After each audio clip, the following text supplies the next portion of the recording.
Dieu, créateur et source de vie. Alors, saint Ignace a reçu dans sa vie de grandes grâces qui lui firent connaître et comprendre beaucoup de choses, notamment sur le dessein de Dieu.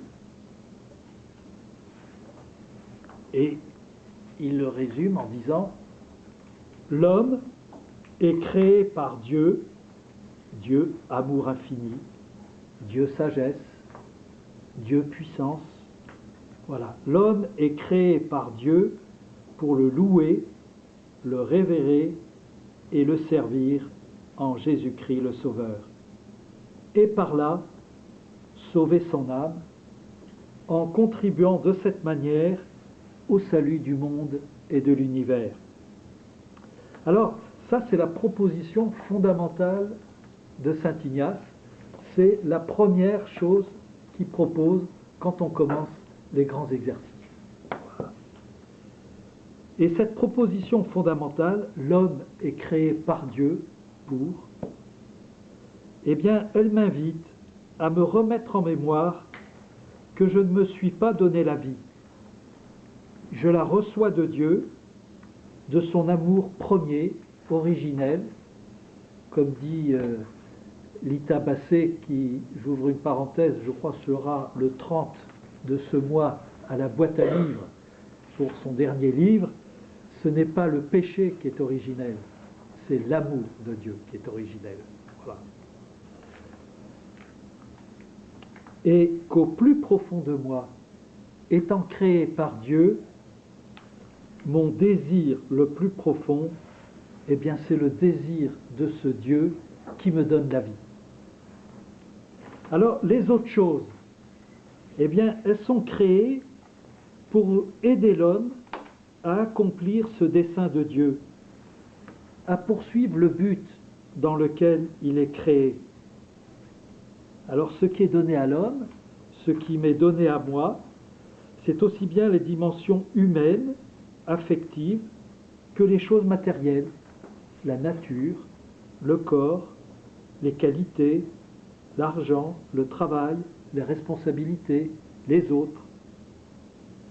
Et Dieu vit que cela était bon. Autrement dit, les choses créées ne sont donc ni bonnes ni mauvaises en soi, c'est la manière dont je vais m'y rapporter, la manière dont je vais m'en servir, qui fera vivre ou freinera ma vocation d'homme, ce pourquoi je suis fait. Tout est à vous, mais vous êtes au Christ, dit saint Paul, et le Christ est à Dieu. Alors par rapport à ce dessein de Dieu, la réponse de l'homme, eh bien, il s'ensuit que l'homme doit user, se servir des créatures dans la mesure où elles l'aident à accomplir le plan de Dieu, et s'en dégager dans la mesure où celle-ci le détourne de ce plan.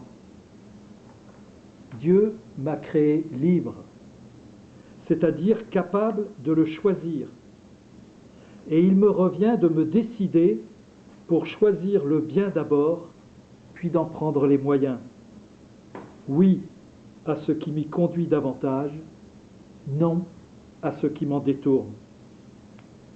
Je ne puis aller à Dieu que par le créé et à travers les choses créées. Ma relation à Dieu ne se joue pas dans la tête, elle ne se joue même pas dans la prière, mais dans ma relation au monde créé, et cette relation, elle est éclairée par ma prière. Cela implique que nous devons chercher à nous libérer intérieurement de tout attachement désordonné. Il est nécessaire de se rendre libre, d'avoir cette liberté intérieure à l'égard de toutes les choses créées, de toutes les situations de l'existence. Alors repérer comment je vis mes relations affectives au milieu du monde universitaire ou étudiant, même mes relations paroissiales, comment j'utilise les biens matériels, comment je me livre dans mes différentes activités. Voilà. Alors, demandez à Dieu de me révéler les lieux de mes attachements désordonnés et la grâce de m'en libérer. Et puis, y a-t-il des choses dont je ferai plus ou moins consciemment une fin en soi?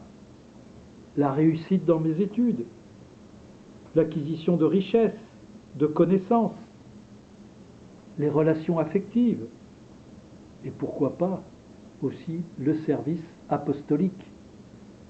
Les plus grandes tentations et les occasions de désordre sont plus du côté du bien que du mal.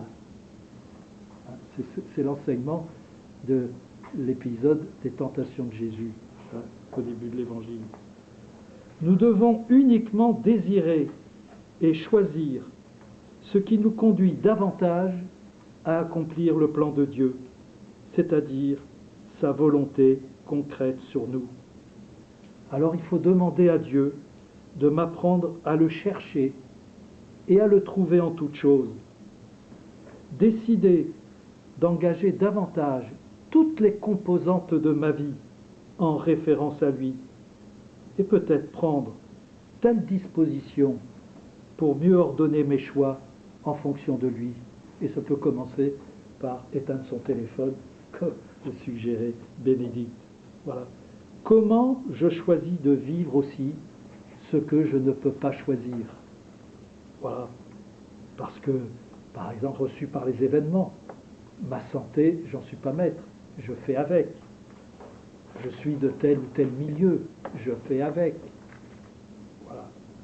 Alors, vous voyez que il nous est demandé d'accepter cette seigneurie de Dieu et notre condition qui est celle de créature. C'est ce qu'on appelle la finalité transcendante de l'existence humaine.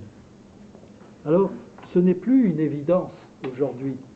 Je ne sais pas si certains d'entre vous ont vu récemment à la télévision une émission sur Google, et où on nous expliquait que tous les patrons de Google étaient des adeptes de cette philosophie, là, le transhumanisme, qui revient à dire que dans quelques années, ils auront supprimé la mort. Et tout Google réinvestit tout ce qu'il gagne, et Dieu sait si c'est important, dans l'acquisition de laboratoires pharmaceutiques, de sociétés médicales, parce qu'ils ont la conviction que dans 50 ans ou autre, ils auront supprimé la mort. Et j'avoue que c'était impressionnant de voir des gens apparemment sains de corps et d'esprit affirmer à la télévision que la mort dans 50 ans n'existerait plus. Voilà. Donc, ce sentiment d'être créé, eh bien, il est bien oblitéré dans les mentalités aujourd'hui. Et on pourrait dire, même chez les pratiquants. C'est un manque qui se fait surtout sentir devant les grands problèmes de la vie, toutes les questions posées par la procréation ou encore par l'euthanasie et celles qui sont liées à l'écologie et à l'environnement, eh bien, on oublie ou on ne veut pas comprendre que l'homme n'est pas le maître du jardin, mais qu'il n'y est placé que pour le garder. Alors, cela ne veut pas dire refuser les progrès de la science ou nier les situations particulières de telles personnes qui conduisent à accepter pour elles un moindre mal. Mais pour éveiller en l'homme le sentiment qu'il est un être créé, alors je pense qu'il n'est point besoin d'en faire l'apologie par de longs discours ou d'user de réflexions scientifiques sur l'origine de l'univers et de la vie, ou bien de se lancer dans des discussions sans fin sur l'existence ou non de Dieu. Je pense vraiment qu'il suffit de se mettre en présence de Dieu créateur, Seigneur et Père, qui nous est tout particulièrement communiqué quand nous écoutons avec amour sa parole. Prendre l'habitude de se mettre à l'écoute et de s'imprégner en profondeur des paroles qui viennent de Dieu, d'un Dieu qui a soin de moi, au point que mon bonheur est de m'abandonner entre ses mains et que je trouve ma joie à me laisser pétrir par sa parole de vie. Lire l'Écriture sainte, pratiquer régulièrement ce qu'on appelle la Lectio Divina, dans une attitude eucharistique, c'est-à-dire reconnaître que c'est une parole qui m'est donnée et que je vais rendre à celui qui me l'a donnée à travers ma vie. Eh bien, c'est un excellent remède contre cet esprit transhumaniste qui gagne le monde. Car dans la Bible, Dieu ne cesse de se montrer à nous comme Créateur, Seigneur et Père. Alors cherchons, pour ce qui nous concerne, à vivre avant tout notre condition de créature en nous laissant façonner par les textes qui vont vous être indiqués pour la prière tout au long de cette semaine. Et l'attitude de respect, la disponibilité dont vous ferez preuve pour les prier et dont nous avons parlé, sont les deux moyens qui vous permettront d'exprimer concrètement dans la prière la conscience que vous avez de votre dépendance de Dieu, par qui vous êtes créés et de qui vous tenez toutes choses et dont nous attendons tout. Alors vous pourrez demander ce sens aigu de Dieu créateur et de l'homme créature comme un fruit réel de vos prières cette semaine. Par nos exercices de cette semaine, donne-nous, Seigneur, un sens très profond de ta Seigneurie et de notre condition de créature. Accorde-nous d'expérimenter que c'est toi qui nous crées pour te connaître, t'aimer, te servir et te louer, et que tu es tout pour nous.